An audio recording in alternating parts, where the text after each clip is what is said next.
Hard rock and heavy metal, for sure. The entire industry is built on copying, covering, tribute bands, remixes, gimmicks, and mimicking each other. Mimicking the guitars that the greats used to play. Copying the tone, chasing the tone in hard rock and heavy metal to a large degree.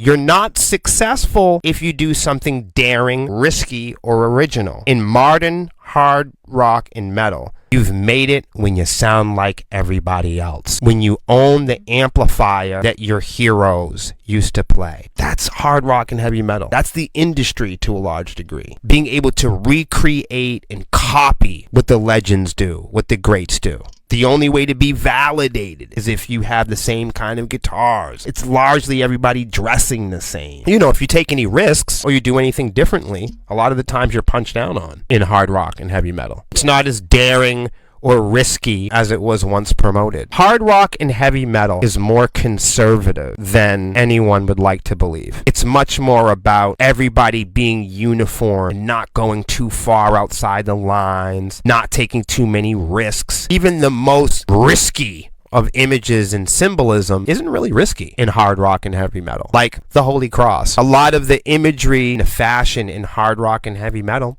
it's just Christianity. There's nothing risky about that. There's nothing new about it either. So to a large degree, you see the symbolism being used over and over again because it's safe. No one's going to challenge it. Everybody else is doing it. Mohawks and leather, arm gauntlets. It's all kind of generic and cliche, isn't it? That's the hard rock, heavy metal thing to do. You don't see a lot of people in hard rock and heavy metal really taking risks. As soon as the most popular bands tune their guitars this low, everybody else follows suit. The most popular and successful artists start using a brand of amplifiers or guitars. Everybody starts leaning that way. It's more about staying in the scene, following the rule, not walking too far outside the symbolism and the images that are associated with rock and metal. In rock and metal, you really have to, no pun intended, watch your tone. Hard rock and heavy metal, especially at the local and regional level, everybody is really on their best behavior.